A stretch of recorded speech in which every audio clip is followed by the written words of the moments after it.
Hello everyone, नमस्कार, सत श्री अकाल। आप सभी का स्वागत है फाइनेंशियल अड्डा यूट्यूब चैनल में। आज की इस वीडियो में मैं आपसे बहुत ही इंपॉर्टेंट बात करने वाला हूं।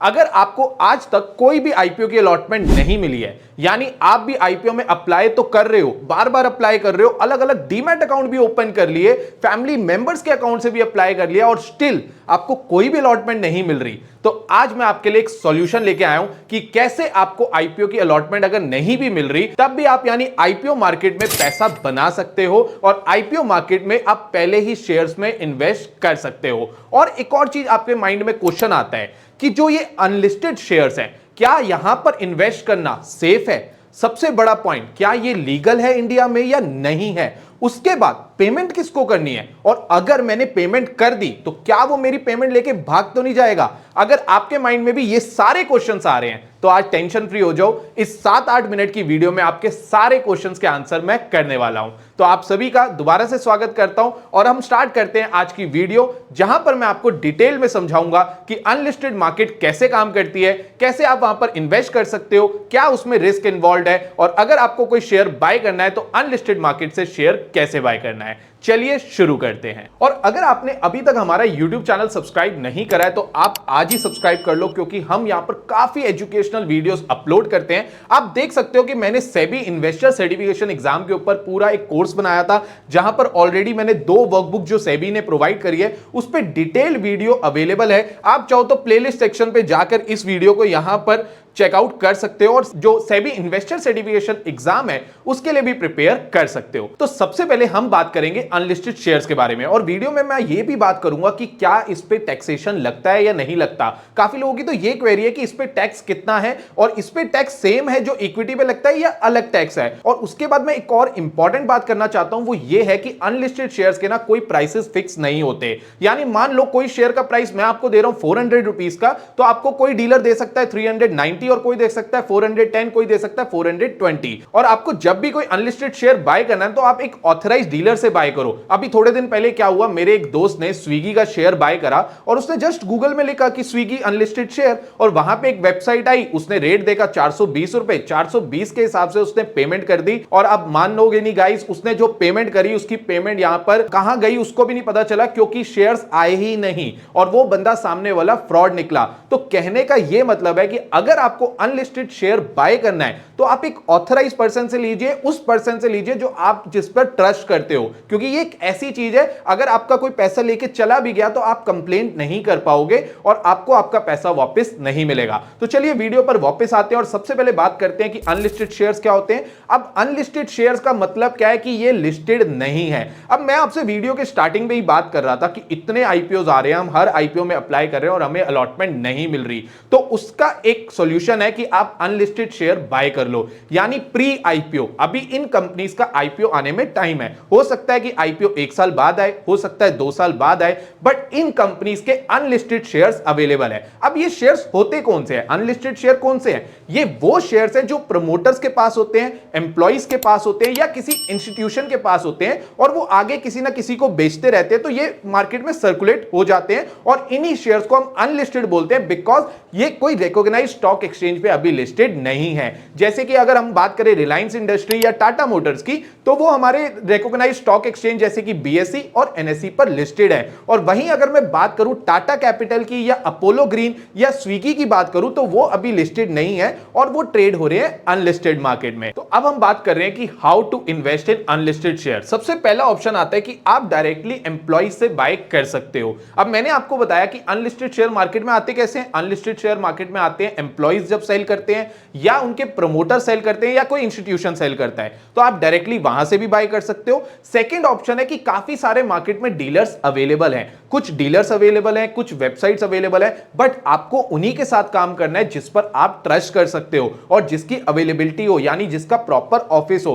तो कल को कोई प्रॉब्लम हो तो एटलीस्ट आप उनके पास रीच आउट तो कर पाओगे ना। फॉर एग्जांपल हम लोग भी अनलिस्टेड मार्केट में डील करते हैं, और अगर मैं अपनी बात करूं तो हमारा ऑफिस प्रॉपर आपको दिल्ली में मिल जाएगा और प्रॉपर हमारी ऑनलाइन प्रेजेंस भी है। तो आगे बढ़ते हैं। अब सबसे इंपॉर्टेंट जो क्वेश्चन माइंड में आता है ना कि अनलिस्टेड शेयर्स के लिए डॉक्यूमेंट्स क्या चाहिए होते हैं, और इसमें एक ऐसा डॉक्यूमेंट लगता है जो काफी इंपॉर्टेंट होता है अनलिस्टेड शेयर्स को बाय करने में। सबसे पहला डॉक्यूमेंट पैन कार्ड, जो कि नॉर्मल है, आपके पास होगा ही। सेकंड है आधार कार्ड, वो भी नॉर्मल है। थर्ड है कैंसिल चेक। कैंसिल चेक मैं क्यों बोल रहा हूं, सबसे पहले अगर मान लो मेरे को कोई अनलिस्टेड शेयर बाय करना है, तो मेरे को जो अकाउंट से मैं पेमेंट कर रहा हूं वही अकाउंट मेरा लिंक होना चाहिए डीमैट अकाउंट के साथ, इसीलिए कैंसिल चेक हम लोग देते हैं। और fourth document that is CML copy, that is client master list, और ये सबसे इंपॉर्टेंट डॉक्यूमेंट होता है सीएमएल कॉपी। और सीएमएल कॉपी होती क्या है, सीएमएल कॉपी में बेसिकली आपका सारा डेटा होता है, यानी आपका प्रॉपर नाम लिखा होगा, उसमें आपका एड्रेस लिखा होगा, आपका कौन सा बैंक अकाउंट लिंक है डीमैट के अंदर वो भी वहां पर लिखा होगा, उसकी ब्रांच, उसका आईएफएससी कोड, इसके साथ साथ वहां डीमैट अकाउंट नंबर भी लिखा होता है और आपकी क्लाइंट आईडी भी लिखी होती है। तो जैसे ये चार डॉक्यूमेंट्स हमें कोई क्लाइंट देता है ना कि आप इस वाले ये चारों डॉक्यूमेंट ले लीजिए और मेरे शेयर ट्रांसफर कर दीजिए, तो हमें बहुत इजी हो जाता है, क्योंकि सीएमएल कॉपी आते ही हमारे पास सारी डिटेल्स आ जाती है और हम उसको ट्रांसफर कर देते हैं क्लाइंट के अकाउंट में, यानी सेलर से, जो सेलर होता है उसके अकाउंट से, उसके डीमैट से शेयर ट्रांसफर हो जाते हैं आपके अकाउंट में, जैसे अगर आपने बाय करा। तो सीएमएल कॉपी, आधार कार्ड, उसके बाद कैंसिल चेक और फोर्थ आ जाता है आपका पैन कार्ड। ये चारों डॉक्यूमेंट आपको रिक्वायर्ड होते हैं अगर आपको अनलिस्टेड शेयर बाय करना है। अब मैं आपसे बहुत ही इंपॉर्टेंट बात करूंगा, मैं अनलिस्टेड शेयर्स के बारे में आपको डिटेल में बता रहा हूं, बट यहां पर मैं आपसे यह भी डिस्कस करूंगा कि इसमें रिस्क क्या होता है। मैं चाहता हूं कि मैं आपको सिर्फ अच्छाई ना बताऊं, मैं किसी चीज की अगर कोई नेगेटिव है तो आपको वो भी पता होना चाहिए। सबसे पहले यहां पर हम बात करेंगे कि क्या रिस्क इन्वॉल्व है अनलिस्टेड मार्केट में। सबसे पहला रिस्क लिक्विडिटी रिस्क, यानी लिक्विडिटी रिस्क का मैं ये बोल रहा हूं कि जब तक तो शेयर डिमांड में है आपको बाय सेल होता रहेगा, यानी अगर शेयर डिमांड में है तो आपको बायर्स भी मिल जाएंगे, आपको सेलर्स भी मिल जाएंगे। बट अगर शेयर की डिमांड कम हो गई तो आपको बायर्स मिलना मुश्किल हो जाता है, यानी अगर आप बेचना तो चाहते हो शेयर को बट कोई खरीदार ही नहीं मिल रहा। अब आईपीओ आने में कब आएगा किसी को नहीं पता, तो सबसे पहला रिस्क है लिक्विडिटी रिस्क, और ये बहुत ज्यादा बड़ा रिस्क हो जाता है। यहां पे सेकंड रिस्क आ जाता है लैक ऑफ ट्रांसपेरेंसी। आज के टाइम पे तो काफी ट्रांसपेरेंसी अवेलेबल है अनलिस्टेड मार्केट में, बट अगर मैं आपको बात करूं आज से 2-3 साल पहले तो अनलिस्टेड शेयर्स में बहुत ज्यादा फ्रॉड होते थे और इवन आज भी होते हैं। बट मैंने आपको पहले इसीलिए बताया था कि आपको उन्हीं के साथ अनलिस्टेड मार्केट में डील करना है जो प्रॉपर ऑथराइज्ड हो और प्रॉपर एक ऑफिस लेके एक सही जगह पे बैठे हुए हैं और उनका मार्केट में नाम अच्छा हो, जिससे एक ट्रांसपेरेंट जगह पे आप, मतलब ट्रांसपेरेंसी में आप उनके साथ काम कर सकते हो। क्योंकि आज के टाइम पे भी जरूर मार्केट में ट्रांसपेरेंसी बढ़ रही है बट स्टिल बहुत सारे डीलर्स हैं जो यहां पर फ्रॉड भी कर देते हैं। उसके बाद आ जाता है रेगुलरिटी एंड ऑपरेशनल रिस्क। अब रेगुलरिटी रिस्क क्या है, अब देखो अगर कल को कोई भी रेगुलरिटी की तरफ से कोई भी नोटिस आ जाता है तो यहां पर अनलिस्टेड मार्केट में प्रॉब्लम आ जाती है, और अनलिस्टेड मार्केट में शेयर्स के जो प्राइस होते हैं वो ऊपर नीचे बहुत तेजी से होते हैं। यानी एक दिन आपको शेयर का प्राइस मिल रहा है 400 और जैसी अगर डिमांड कम हो गई तो आपको और सप्लाई ज्यादा हो गई तो शेयर का प्राइस एकदम से 350 300 भी आ सकता है। तो रेगुलरिटी रिस्क भी यहां पर अवेलेबल है। फोर्थ रिस्क आ जाता है हाई वोलेटिलिटी। जैसे कि मैंने आपको बताया कि अनलिस्टेड शेयर्स में प्राइस वोलेटिलिटी बहुत ज्यादा होती है, फ्लक्चुएशंस बहुत जबरदस्त होती है। अभी कुछ दिन पहले एक शेयर था जिसका प्राइस मार्केट में चल रहा था 300 के आसपास, और जैसे ही उसकी कोई न्यूज आई आईपीओ से रिलेटेड, प्राइस 300 से ट्रेड करते करते 450 470 तक पहुंच गया। यानी कुछ ही दिनों में प्राइस ऊपर भी चला जाता है और कुछ ही दिनों में प्राइस नीचे भी चला जाता है, तो प्राइस फ्लक्चुएशंस बहुत ज्यादा है। और फिफ्थ रिस्क आ जाता है यहां पे potential loss of entire capital. अब मेरी बात ध्यान से समझना, आपने एक अनलिस्टेड शेयर्स में इन्वेस्ट करे 1 लाख रुपीस और आपको पता चलता है कि ये आईपीओ आने वाला है और आईपीओ में ये अच्छा प्रॉफिट भी दे सकता है। अब इस व्यू में आपने इन्वेस्ट तो कर दिया बट अगले 3 साल वो आईपीओ आया ही नहीं और कंपनी में कुछ प्रॉब्लम आ गई और कंपनी उसके बाद लिस्ट ही नहीं हुई और आप 5 साल से उसको होल्ड कर रहे हो और मार्केट में उसको कोई खरीद ही नहीं रहा, तो आपकी जो वो पूरी की पूरी कैपिटल है वो वहां पर रिस्क है, और ये सबसे बड़ा रिस्क यहां पर अवेलेबल है। आई होप आपको ये सारे रिस्क समझ आए होंगे, और मैं तो कहता हूं किसी भी चीज में इन्वेस्ट करने से पहले उसका रिस्क जानना काफी इंपॉर्टेंट हो जाता है। और एक और बिगेस्ट कंसर्न भी है अनलिस्टेड मार्केट में, वो है वैल्यूएशन रिस्क। यानी आपको सही से वैल्यूएशन लगाने में प्रॉब्लम आ जाती है कि एक्चुअल में कंपनी की वैल्यू कितनी है, क्या वो जो शेयर मेरे को अनलिस्टेड मार्केट में मिल रहा है वो सस्ता मिल रहा है या महंगा मिल रहा है। बट इसका सॉल्यूशन मेरे पास अवेलेबल है। कैसे अवेलेबल है? मेरे पास जितने भी अनलिस्टेड शेयर्स अवेलेबल हैं जहां पर हम लोग डील करवाते हैं, क्लाइंट्स को लेके देते हैं, अनलिस्टेड शेयर के सारे मैंने नोट्स बनाए हुए हैं, यानी मैंने प्रॉपर उसका एनालिसिस करा हुआ है। और वो एनालिसिस मैं कहां पर अपलोड करता हूं? मैं अपलोड करता हूं अपने व्हाट्सएप चैनल में, और वो एनालिसिस से आप पढ़ सकते हो कि क्या ये शेयर हमें जो मिल रहा है वो सही वैल्यूएशन पे मिल रहा है या नहीं मिल रहा। बेसिकली कहूं तो वहां पर मैंने फंडामेंटल्स उसके सारे शेयर करे होते हैं, कंपनी क्या काम करती है, कंपनी का कैसा रेवेन्यू है, कंपनी का प्रॉफिट कितना है, कंपनी का पी रेशियो कितना है, कंपनी का पीबी रेशियो कितना है, हर एक चीज वहां पर शेयर होती है। तो अगर आपको वो नोट्स चाहिए और अगर आप वो नोट्स पढ़ना चाहते हो तो आप हमारा व्हाट्सएप चैनल ज्वाइन करो, जिसका लिंक आपको डिस्क्रिप्शन और पिन कमेंट में मिल जाएगा और वहां पर आप आईपीओ नोट्स पढ़ सकते हो, प्री आईपीओ नोट्स पढ़ सकते हो और वैल्यूएशन वाली जो प्रॉब्लम है वो कहीं ना कहीं आपकी सॉल्व हो जाएगी। बट हां, बिगेस्ट कंसर्न है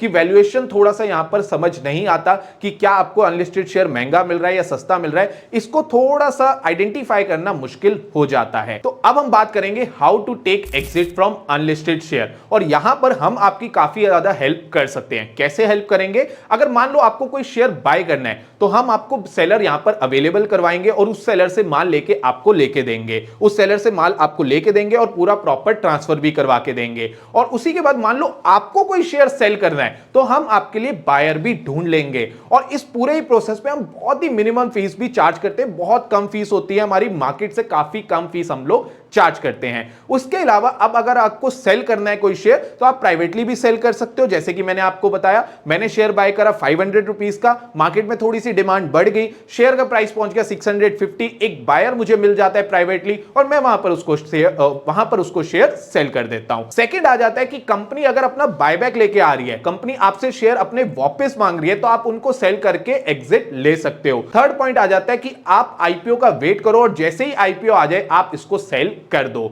अब आईपीओ कभी भी आ सकता है, हो सकता है कि आपने अनलिस्टेड शेयर बाय करे और 2 महीने बाद आईपीओ आ जाए और हो सकता है 1 साल बाद आ जाए। तो उतने टाइम आपको होल्ड करना है। जैसे ही आईपीओ आ जाएगा कुछ टाइम का लॉक इन पीरियड होता है जो मैं आगे आपको एक्सप्लेन करूंगा और उसके बाद आप अनलिस्टेड शेयर से मार्केट में ही एग्जिट ले सकते हो। यानी आपके डीमैट में शेयर ऑलरेडी है, मार्केट में कंपनी लिस्ट हो चुकी है, अब जो भी रेट चल रहा होगा आप वहां पर एग्जिट ले सकते हो। आई होप यहां तक आपको सब कुछ समझ आ गया होगा। अब सबसे इंपॉर्टेंट जो मैं लॉक इन के बारे में आपसे डिस्कस कर रहा था, लॉक इन होता है प्री आईपीओ में, यानी अगर आपने अनलिस्टेड शेयर बाय कराना तो वहां पर लॉक इन मिलता है। अगर आपने मेन बोर्ड के शेयर्स अनलिस्टेड मार्केट से बाय करे हैं तो वहां पे 6 मंथ का लॉक इन होता है, यानी अगर आईपीओ आ जाता है तो उसके 6 महीने तक आप अपने शेयर्स नहीं बेच सकते। और अगर आपने एसएमई में अनलिस्टेड शेयर बाय करे हैं तो वहां पर 1 साल का लॉक इन होता है और आप 1 साल तक अपने शेयर्स बेच नहीं सकते। अच्छा, अगर आपको लॉक इन से बचना है तो उसका यह सॉल्यूशन है कि अगर आपका शेयर डिमांड में है, क्योंकि आईपीओ तो आ रहा है, तो आईपीओ से पहले अगर आपको सेलिंग अपॉर्चुनिटी मिल जाती है, यानी आपको कोई बायर मिल जाता है, तो आप प्राइवेटली उसको सेल कर सकते हो और एग्जिट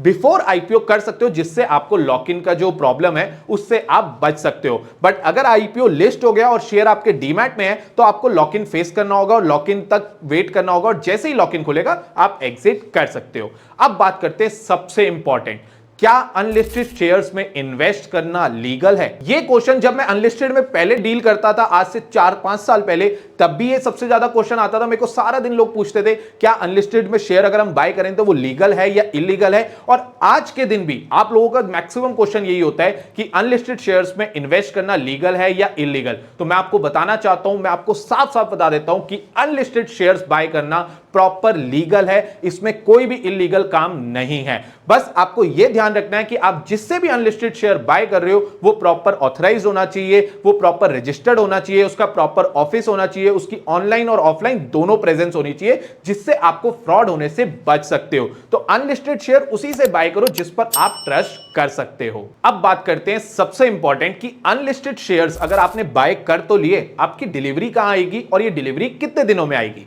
सबसे पहला पॉइंट कि आपको जो भी आप अनलिस्टेड शेयर बाय करोगे, आपका जो भी डीमैट है, चाहे वो जीरोधा में हो, चाहे अपस्टॉक्स में हो, चाहे एंजल वन में हो, चाहे कोटक, एचडीएफसी, एनी ब्रोकर, कोई भी ब्रोकर हो, हमने आपसे सीएमएल कॉपी ली हुई है तो हम आपके डीमैट में ट्रांसफर कर देंगे। अब चाहे आपका डीमैट सीडीएसएल के अंदर है चाहे एनएसडीएल के अंदर, आपकी जो डिलीवरी है शेयर्स की वो सीडीएसएल और एनएसडीएल में शो करेगी। अच्छा, एक चीज यहां पर मैं क्लियर करना चाहता हूं कि डिलीवरी एक्चुअल में शो कहां करती है। अगर आप सोच रहे हो कि मोबाइल ऐप में जो वो पोर्टफोलियो वाला सेक्शन है वहां पर शेयर शो होंगे, नहीं, वहां पर शेयर शो नहीं होते। ये शेयर शो होते हैं डीपी होल्डिंग्स में। तो आपको डीपी स्टेटमेंट डाउनलोड करनी है और जैसे ही आप डीपी स्टेटमेंट डाउनलोड करोगे, शेयर का नाम होगा, क्वांटिटी होगी और ISIN नंबर होगा और वहां पर आपको शेयर शो कर जाएंगे कि आपके डीमैट में शेयर आ चुके हैं। अब बात करते हैं कि डिलीवरी कितना टाइम लेती है। तो डिलीवरी मैक्सिमम जो टाइम लेती है वो 4 to 5 डेज होता है, बट मेरे को जहां तक अगर आपने डॉक्यूमेंटेशन बिल्कुल सही करी है तो T+2 में आपको डिलीवरी मिल जाएगी। जैसे आपने अगर मंडे को बाय करा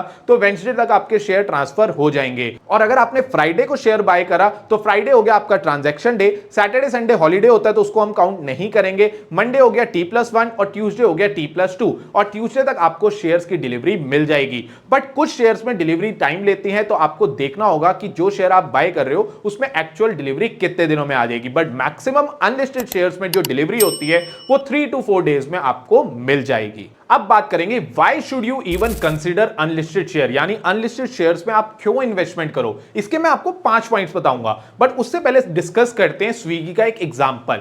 आज से कुछ महीने पहले, अप्रोक्सीमेटली 3-4 महीने पहले, स्विगी का शेयर जो था वो अनलिस्टेड मार्केट में ट्रेड हो रहा था 380, 390, 370 इसी रेंज पे ट्रेड हो रहा था। जैसे ही आईपीओ की न्यूज आती है शेयर ट्रेड करते करते आज 500 के आसपास ट्रेड हो रहा है और कुछ दिन पहले ये 520, 525 तक भी ट्रेड हो रहा था। तो अनलिस्टेड मार्केट में न्यूज आते ही काफी इंपैक्ट हमें देखने को मिलता है, शेयर में काफी उछाल भी देखने को मिल जाता है। तो सबसे बड़ी प्रॉब्लम जो आप फेस करते हो कि आईपीओ की अलॉटमेंट नहीं मिलती, तो आप ये सोचो कि जिन लोगों ने 390 या 350 में बाय करा और वो आज प्रॉफिटेबल बैठे हैं, और अगर बाई चांस आईपीओ इससे ऊपर प्राइस में आ जाता है तो वो काफी अच्छा प्रॉफिट बना सकते हैं। अब सबसे पहला पॉइंट समझते हैं कि मैं क्यों बोल रहा हूं कि अगर आपको अनलिस्टेड शेयर्स में इन्वेस्ट करना चाहिए। अब सबसे पहला पॉइंट आ जाता है हायर ग्रोथ पोटेंशियल, यानी ये जो शेयर्स हैं इनमें ग्रोथ पोटेंशियल काफी ज्यादा है या आपको काफी ज्यादा ग्रोथ दे सकते हैं जैसे ही लिस्ट होंगे। नंबर सेकंड आ जाता है bye early eight lowest price, यानी मैं आपसे बात कर रहा हूं कि आपको अलॉटमेंट नहीं मिल रही आईपीओ की, तो आपने अनलिस्टेड मार्केट से पहले ही, आईपीओ आने से पहले ही शेयर को बाय कर लिया और आपकी किस्मत भी अच्छी, मान लो कि आपने जो शेयर बाय करा वो आपने काफी अच्छे प्राइस पे, काफी लो प्राइस पे बाय करा और जब उसका आईपीओ आया तो आपको काफी अच्छा गेन देखने को भी मिला यहां पर। नंबर थर्ड आ जाता है प्री आईपीओ अपॉर्चुनिटीज। मैं पहले ही आपके साथ डिस्कस कर चुका हूं कि आपने अनलिस्टेड शेयर पहले ही मार्केट से बाय कर लिया और जैसे ही आईपीओ आया आपको आईपीओ में काफी उछाल देखने को मिला और आपने काफी सस्ता शेयर बाय करा था और आपका जो शेयर है वो काफी महंगा बिका, तो आपको एक अच्छा प्रॉफिट यहां पर देखने को मिल सकता है। बट हर सिनेरियो में ऐसा नहीं होगा, काफी बार हमने यहां पर लॉस होते हुए भी देखे हैं। नंबर फोर्थ आ जाता है इन्वेस्टमेंट इन स्टार्टअप। अब जब आप यहां पर प्री आईपीओ यानी अनलिस्टेड शेयर्स में बाय करते हो, अनलिस्टेड शेयर्स में इन्वेस्ट करते हो, तो एक तरह से आप उन कंपनीज में इन्वेस्ट करते हो जो उस टाइम तो काफी स्टार्टअप है या काफी छोटी है, बट आने वाले सालों में काफी बड़ी कंपनीज बन सकती है। तो वो आपकी इन्वेस्टमेंट, जो छोटी इन्वेस्टमेंट आज आपने करी है या जो भी इन्वेस्टमेंट आपने करी है, वो हो सकता है वो काफी बड़ी इन्वेस्टमेंट आपकी बन सकती है। आ जाता है डाइवर्सिफाई योर पोर्टफोलियो। अगर आपको अपने पोर्टफोलियो को थोड़ा सा डाइवर्सिफाई करना है, अगर आपने और जगह भी इन्वेस्ट करा हुआ है जहां पर आपने इतना रिस्क नहीं लिया हुआ और यहां पर आप थोड़ा सा रिस्क लेना चाहते हो और ज्यादा रिटर्न बनाना चाहते हो, तो आप अपना पोर्टफोलियो डाइवर्सिफाई करने के लिए थोड़ा सा पैसा अनलिस्टेड शेयर्स में भी इन्वेस्ट कर सकते हो। आई होप गाइस आज आपको वीडियो अच्छी लगी होगी। मैंने यहां पर आपके साथ अनलिस्टेड शेयर के बारे में डिटेल में डिस्कशन करी। मैंने आपको अनलिस्टेड शेयर्स क्या होते हैं ये भी बताया, अनलिस्टेड शेयर में क्या डॉक्यूमेंटेशन लगेगी, कैसे इन्वेस्ट करना है, रिस्क क्या इन्वॉल्व है, क्या इसमें ग्रोथ पोटेंशियल है, कैसे आप अच्छा प्रॉफिट इसमें बना सकते हो, हर एक चीज मैंने आपको एक्सप्लेन करी। आई होप आपको वीडियो अच्छी लगी होगी। अगर आपको वीडियो अच्छी लगी तो एक बार कमेंट जरूर करना, और इस वीडियो का टारगेट है 500 लाइक्स का, तो जल्दी से जल्दी इस वीडियो को लाइक कर दो। अब बात करते हैं कि अगर आपको अनलिस्टेड शेयर हमारे से बाय करने हैं या अनलिस्टेड शेयर से रिलेटेड आपको रेगुलर अपडेट्स चाहिए तो मिलेंगे कहां, और इसका सॉल्यूशन है हमारा व्हाट्सएप चैनल। ये बिल्कुल फ्री चैनल है, यहां पर आपको अनलिस्टेड शेयर से रिलेटेड सारे अपडेट्स मिल जाएंगे। और इसका लिंक कहां पर मिलेगा, आपको इसका लिंक मिलेगा हमारी डिस्क्रिप्शन में और कमेंट बॉक्स में, और वहां पर मैंने इसका लिंक पिन करा हुआ है। तो जल्दी जाइए और हमारा व्हाट्सएप चैनल जो अनलिस्टेड शेयर्स के लिए बनाया गया स्पेशली आपके लिए, वो ज्वाइन करिए। यहां पर आपको सारे अपडेट्स मिलेंगे, और अगर आपको अनलिस्टेड शेयर हमारे से बाय करना है तो उसका लिंक भी आपको डिस्क्रिप्शन में मिल जाएगा। आप वहां जाकर हमें रीच आउट कर सकते हो, हमारी टीम आपको अनलिस्टेड शेयर बाय करने में पूरा हेल्प करेगी। आई होप आज की वीडियो आपको अच्छी लगी होगी, और किस टॉपिक पर आप वीडियोस देखना चाहते हो आप कमेंट करके जरूर बताएं। तो अगर आप हमारे साथ ज्यादा जुड़ना चाहते हो तो आप हमारा टेलीग्राम चैनल भी ज्वाइन कर सकते हो, जिसका लिंक आपको डिस्क्रिप्शन में मिलेगा, और साथ में हमें इंस्टाग्राम पे भी फॉलो कर सकते हो, आईडी आपको डिस्क्रिप्शन में मिल जाएगी। मिलते हैं आप सभी के साथ नेक्स्ट वीडियो में। नमस्कार।